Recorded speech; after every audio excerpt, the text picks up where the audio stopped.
What's good? Man, we are back. We are here. NBA awards show, man. I'm very excited.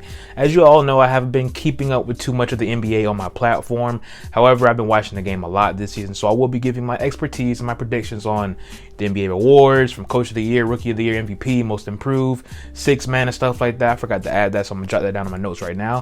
But also all NBA teams and stuff like that. So let's get right into it. Before we start this video, please like this video, give it a thumbs up, subscribe to the channel if you already have not, and also turn on post notifications because I will be going over more NBA content. And as you can see from the title, you already know who my MVP is, but I will save that for later. Let's just go through the easy ones at first, and then we'll just trickle our way down into the more complicated awards, in my opinion. So let's go. Rookie of the Year, pretty much cut and dry. It is Paolo Banchero from the Orlando Magic. I mean, he played in 72 games this year. He shot over 40% from the field. His three-point leads need to go up. It's like around 29, teetering between 28-29%. So he needs to get better at that. But above 70% free throw per shooter, averaging damn near 7 rebounds, a little around 3.7 assists, and to go along with that, 20 points per game. I mean, we all see the effect he's had being the #1 overall pick, going to Orlando. They were a few games away from the play-on this year, especially with the emergence of guys like Markelle Fultz. But Paolo fits this team like a puzzle. I'm so glad he is Orlando Magic, because there are rumors out there, and also he kind of basically confirmed those rumors on a Knuckleheads podcast recently that said that he did not know he was going to Orlando Magic with the first overall selection. He thought he was going to Houston to be with Jalen Green and Kevin Porter Jr. But luckily, the Orlando Magic said, no, we're not going to overthink this, and they grabbed Paolo Banchero with the first overall pick, and he's my Rookie of the Year. If I had to give other options, and I will be giving other options for each award I do, but I will go number 2, Jalen Williams. I mean, 14 points per game. He had a slow start to the year. Last 2 months, he's been on a tear. He's averaging around, I want to say, close to about 18 points per game. He's shooting over 50% from the field, around 35% from the three-point line. He's an above average. He's above 80% free throw shooter as well, averaging 4.5 rebounds a game, and also around 2.7 or 3 assists a game as well. But we all know his impact for this team. In my opinion, he would probably be the third option to go along with Shea and Josh Giddey. But man, Jalen Williams has been amazing this year. Sam Presti, man, shout out to Sam Presti, because he just keeps hitting these draft picks out the park. You have guys like Isaiah Joe and even Chet Holmgren just sitting in the chamber waiting to get his turn next year. But still, this team's in the play-in, and Jalen Williams is a huge part of that. For my third Offensive Rookie of the Year vote, I would say Keegan Murray, forward out of Sacramento. I mean, he broke the three-point record set by Donovan Mitchell as a rookie, so that's amazing in itself. But he's averaging around 12 points per game, shooting over 40% from the field and three-point line, and also he's efficient. I mean, he plays so well with Sabonis in that front court, and the only thing I'd like for him to improve on as years go on in his career is to be a better rebounder and defender, but that comes with time. But to see how much of an impact he has for this Kings team as a rookie should not go unnoticed, man. He'll definitely be on my all NBA first team rookies, and he's definitely should be in conversations for Rookie of the Year. Obviously, we have to respect the names of Walker Kessler, but I believe Keegan Murray has just been a better impact towards his team in regards to his performance and actually contributed to win. So I got to go Keegan Murray with my third option. Coach of the Year, got to go Mike Brown, Kings head coach, man. I mean, the first playoff appearance for the Sacramento Kings since 2006. In 2006, I was in the third grade. I was about, give or take, 10 years old at the time, man. I mean, he has been amazing for them. They are 2 games away from being to having 50 wins. Of course, they're not going to accomplish that because they lost to the Warriors the other night, and I'm pretty sure they play, I want to say, a team that's competing for a playoff spot for the last game of the season. So they're not going to reach 50 wins this year, but still, the testimony of what Mike Brown has accomplished with his roster and the way they believe in him, and also how they performed this season, shouldn't go unnoticed, man. He's been unbelievable. He's a unanimous Coach of the Year, in my opinion. They have the best offensive rating in the NBA. I think it's a historic offensive rating as well. And he's also been getting the best out of guys like De'Aaron Fox and Domantas Sabonis, who were both All-Stars this year and who could possibly make All-NBA teams as well for themselves too. So shout out to Mike Brown, man. He's done a phenomenal job this season, man. Hats off to him. He will be the Coach of the Year, in my opinion. For my second option, I have Joe Mazzulla, Boston Celtics head coach. He inherited, I wouldn't say a mess, but he inherited a very tricky situation, right? They didn't give him the nod to be the official head coach till about a little before All-Star break when he was named All-Star head coach. But I mean, Joe Mazzulla, man, they have a top 5 offense, top 5 defense. This team has not skipped a beat whatsoever. You have I think even Jaylen Brown probably took a bigger step this year, and that could have been because of someone like Joe Mazzulla, right? Defensively, I think they're still top 5, but they are lacking. Marcus Smart took a back seat in some ways defensively, but I think it's because he got his DPOY award last year. But still, I mean, like, he's getting good minutes out of Malcolm Brogdon, Derek White, Al Horford is timeless, right? I mean, and just really acclimating more into this team and more offensive driven. I think something they didn't have under Ime Udoka, in my opinion. And I think if they want to compete for a finals, I think Joe Mazzulla is the coach to do that for them, because I think when it comes to championships, you need to have a high-powered offense. And last year, the offense got stagnant a lot of times. And this year, man, they're far from that. So, yeah, shout out to Joe Mazzulla. He is second on my Coach of the Year's list. My third Coach of the Year candidate, I have Tom Thibodeau. Of course, New York Knicks head coach. Back in the playoffs, he's the top 5 offense, something that doesn't really happen for Thibodeau, but he has that right now, right? And he developed guys like Julius Randle even more. He's an all-star once again. Jalen Brunson came in this year and balled out. Emmanuel Quickley is going to be more than likely the 6th man of the year. And this team is fun to watch. They're competitive, and they're not like in years past Knicks teams led by Tom Thibodeau, right? They actually have guys that can go out there and get buckets when it matters the most. And I can easily see this team spoiling someone's championship dream. So, watch out for the Knicks, but shout out to Tom Thibodeau, man. He's done a phenomenal job this year. Moving on to Defensive Player of the Year. Man, there are some heavy hitters on this list, but there's only going to be one guy that could bring home that trophy. I got Jaren Jackson Jr. being the DPOY of this season. I mean, he's legit turning into a phenomenal two-way player. Not only has he been able to keep it up defensively, he still has a foul trouble, but that's fine. I mean, he'll learn to get better with that, hopefully, as his career goes on. But his emergence as an offensive star for the Memphis Grizzlies has been incredible this year, right? He is amazing. He is the defensive anchor for the Memphis Grizzlies as well, because when he was out, they were one of the worst defensive teams in the league. Now that he's back in the lineup, healthy, getting some games under his belt, to go along with Ja, of course. But even before Ja came back due to his little suspension he had, the Memphis Grizzlies were like a top 5 defensive team led by Dillon Brooks and, of course, the anchor, Jaren Jackson Jr. So I got to give him the DPOY, man. Hats off to him. He's had a phenomenal year. Number 2 on this list would be Brook Lopez. Brook Lopez has, man, timeless as well, dog. I mean, it's pretty crazy to watch Brook Lopez change his style of play. He went from being not even known as to be a defender, right? But he adapted with the NBA. He became one of the best rim protectors in the league. And also he became one of the best, backs to the basket players during his time with the Nets, to now he's front facing, getting to the basket, putting the ball on the ground, becoming Splash Mountain during his time with the Milwaukee Bucks. He's had a phenomenal turnaround to his career. And defensively, man, he is amazing as well. I'm pretty sure he's top 5 in blocks. The reason why the Bucks defensive rating is so high is because of guys like Brook Lopez. Of course, the rim protection is always going to be there with Giannis and Brook, but you have Brook out there getting in the perimeter, getting busy a little bit. Now, it's not ideal, but he's definitely held his own at times too. So he does have some support though, unlike someone like Jaren Jackson Jr. Like I said, he has Giannis.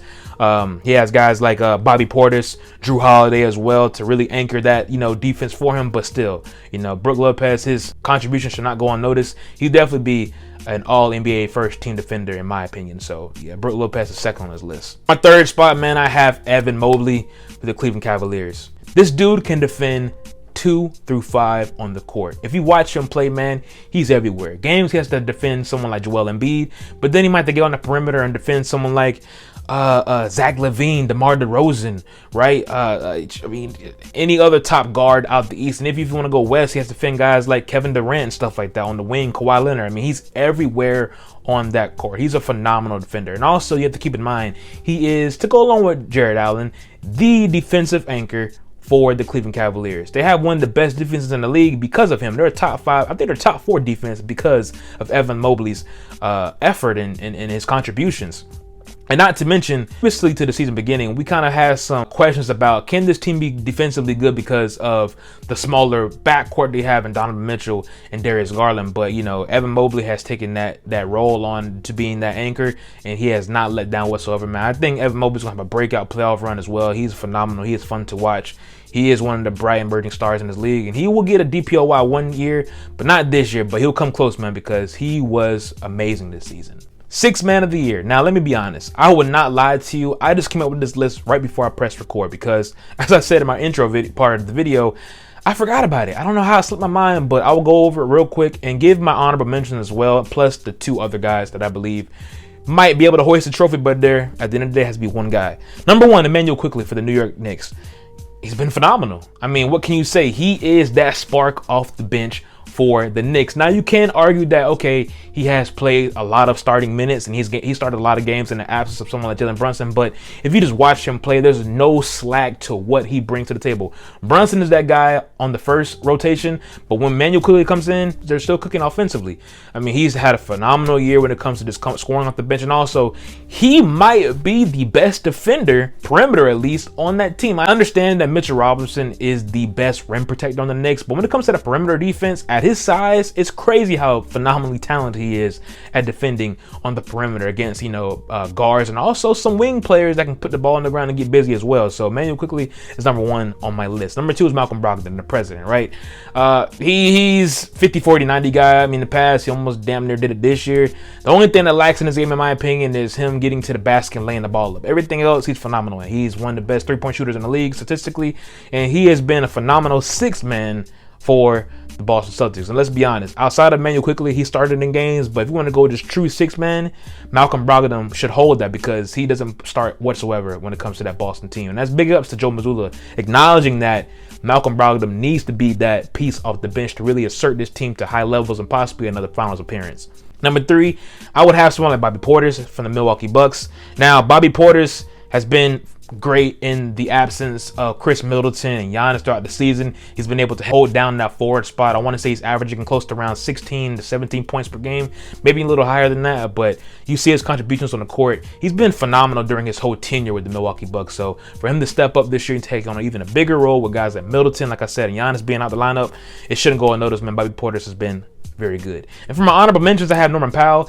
Gotta be honest, man, if the Clippers were actually winning more basketball games, Norman Powell will be higher on this list, in my opinion, because he leads the league in points off the bench. So that shouldn't go unnoticed. All right, let's move on to most improved player of the year. Now, this was an easy one as well. I think Lauri Markkanen will be the clear-cut guy. He was an all-star starter this year. He had 200 threes to go along with 100 dunks this season. So that just shows you how versatile he is as a player, as a wing player, and also the things he's overcome in his career, right? He started out with the Bulls. He was up and down, right? Had some great seasons to start out. He was in a conversation for Rookie of the Year when he came in out of Arizona, right? Stepped back a few seasons, got traded to the Cleveland Cavaliers. He was a good piece to a potential playoff team that made the play-in, but it wasn't enough, right? Because I wouldn't really say he didn't fit what they did, but like it just I guess it was a scheme fit, right? Because now we see with the Utah Jazz being the number one option, he's been amazing. But I will say that trade-off with Mitchell and Lauri Markkanen being the two big pieces, man. I mean, I think both teams are pretty much sitting well right now. Lauri Markkanen was amazing this year, 25.6 points per game, damn near 50, 40, 90, 49.9% from the field, 39.1% from the three, 87.5% from the free throw line, averaged 8 rebounds per game. He was good this year, man. Like I said, he was an all-star starter to go along with that. This Utah Jazz team exceeded expectations. No one had this Utah Jazz team being competitive whatsoever. So for Lauri Markkanen to come in and contribute like he has is amazing to see. At my number 2 spot for most improved player of the year, I have Jalen Brunson. What can I say, man? JB, he was one of my favorite off-season acquisitions for any team that he was going to depart from. Of course, he left the Dallas Mavericks, went to the Knicks, but I told my homeboy Ken, he's a big Knicks fan, that to lock in on Jalen Brunson because he was going to be good for them, because I saw a lot from JB during last year's playoff in the absence of Luka. Once Luka went out that lineup and Jalen Brunson stepped in and, dropped the 40 piece in a playoff game against the Utah Jazz, I knew it was over. This dude is a bucket. He is a premier scorer, and he is one of the best guards in the NBA. 24 points per game, 49% from the field, 41% from the three-point line, a little above 82% from the free throw line as well, while to go along with averaging around 3.5 rebounds and around 6 assists a game. He's been amazing this year, and he's a huge reason why this Knicks team has really solidified himself as a threat and maybe even a contender, depending on who you're talking to out the East. For my 3rd spot, you could have went a lot of places. Of course, people are probably thinking, why not Shai Gilgeous-Alexander? Well, Shai, I think guys like Ja Morant might have ruined their award because Shai isn't MIP in my opinion. He's a future MVP. Let's be real, man. Ja Morant last year, he won it for some odd reason. It should have been Desmond Bain and Jordan Poole. Shai's in that same suit, in my opinion, man. I don't believe that Shai is a candidate, right? MIP goes from someone that's literally damn near out the league, having significant jumps from averaging like 12 points during his whole career, and then boom, averaging 25 points in an all-star appearance. I don't see that with Shea, man. Shea is going to be very good in this league for many years to come, and that's why I didn't have him on my list. But for my third piece, I have Mikal Bridges, and Mikal Bridges, man, ooh, that boy's been good this year.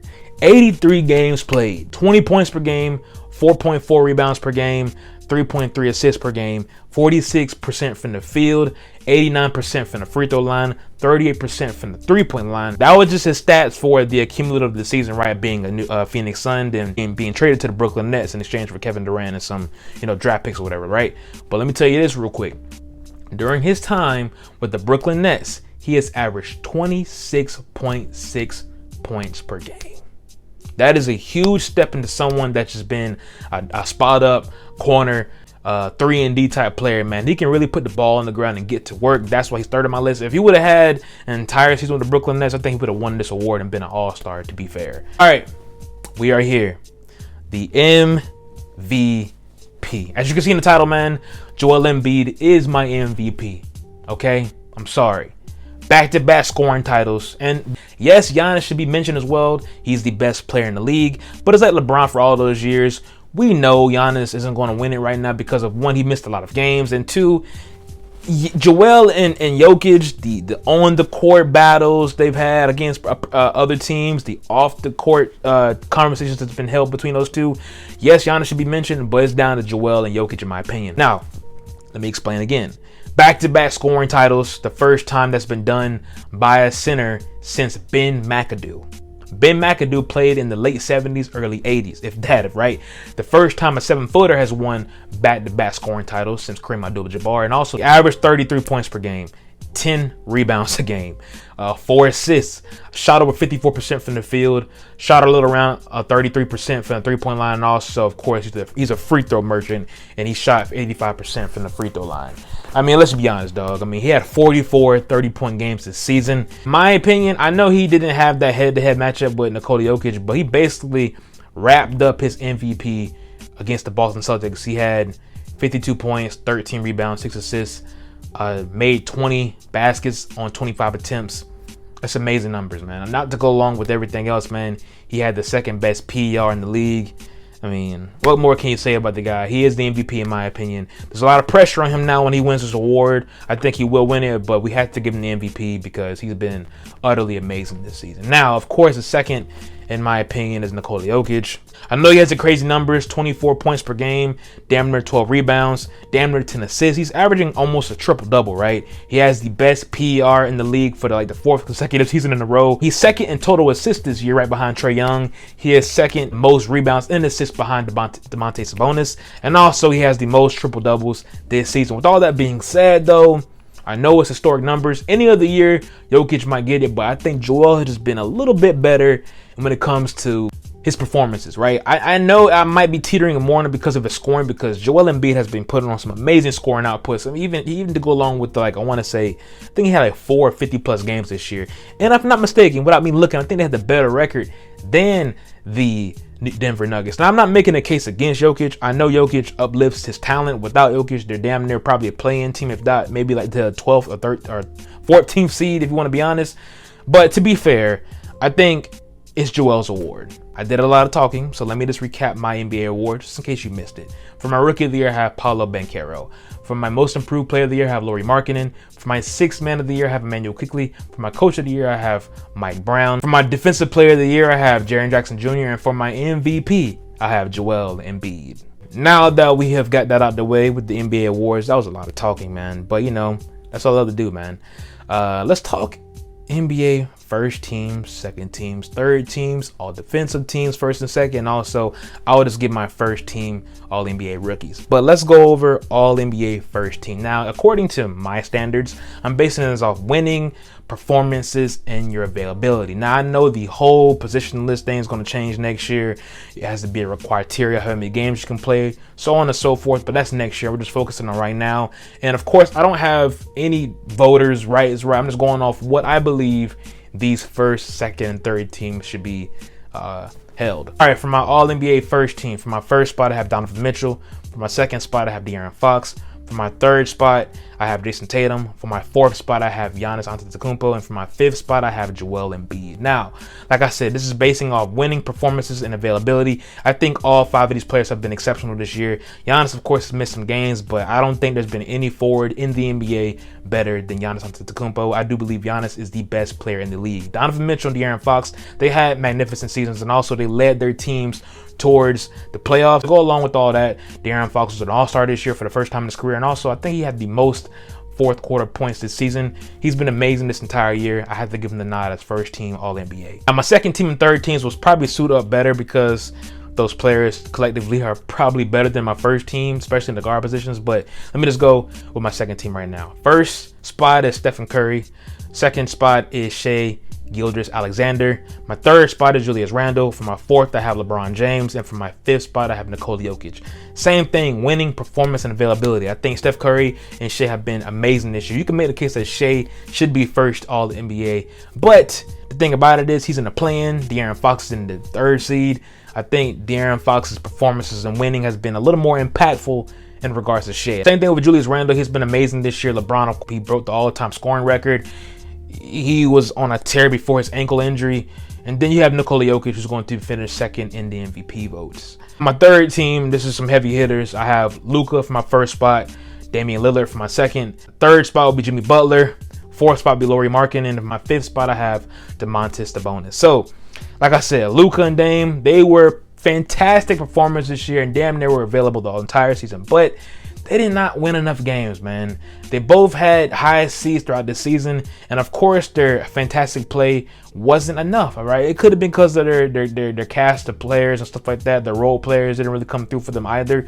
But still, I mean, Luka is not going to the playoffs. Neither is Dame, and unlike LeBron last year, I don't know how you can award that to be any higher than third team because, like last year, LeBron, even they had an historic season, he was 30 points per game last year. The Lakers missed the playoffs, and he finished out being All-NBA third team. And I gotta have that same perspective on guys like Luka and Dame, in my opinion. All right, let's move towards All-NBA defensive first teams. For my first spot, I have Alex Caruso. For my second spot, I have Jrue Holiday. For my third spot, I have Dylan Brooks. For my 4th spot, I have Jaren Jackson Jr. And for my 5th spot, I have Brook Lopez. That is a very good defensive first team, in my opinion, man. Alex Caruso might have been, outside of Jrue Holiday, the best perimeter guard, probably perimeter player this entire season. Shout out to Dylan Brooks. I mean, we all know he's a pest, he's a nuisance, he's a tyrant at times, but it can't go unnoticed how smothering he was on the defensive end because outside of Jaren Jackson Jr., who else can defend on that team? It is Dylan Brooks by far. And Brook Lopez, I've already talked about him previously. He has been an amazing anchor for that Bucks defense with Giannis being out for a big chunk of after All-Star weekend. But my second All-NBA team, I have OG Anunoby for my first spot, Derek White for my second spot. Third spot goes to Jaden McDaniels. 4th spot goes to Evan Mobley, and for my 5th spot, I have Nicholas Claxton. Evan Mobley could have been All-NBA first team, but I just think that Jaren Jackson and Brook Lopez were better than him this year when it came to just overall defensive metrics. Jaden McDaniels, man, a phenomenal year this year for him as being a two-way player. He needs to step it up more on the offensive end. That comes with time, but that defensive style is there. Shout out to Derek White, man. Derek White is been relatively very good for the Boston Celtics. We all know how good he was for the San Antonio Spurs. For him to buy on defense, though, for the Celtics has been amazing. And for OG Anunoby, we all know what he brings to the table, man. He is, like I said, one of the best perimeter defenders in this league, man. Shout out to OG. He's a phenomenal lockdown defender. And like I said, I will be doing my All-NBA first teams for the rookies, and I'll just be doing first team, and I'll give my headline second team mentions. I will not go through a whole, 5-man list, but for the All-NBA rookie team, for the first team selections, I got Jalen Williams being on the 1 spot. For the 2nd spot, I have Benedict Mathurin. For the 3rd spot, I have Keegan Murray.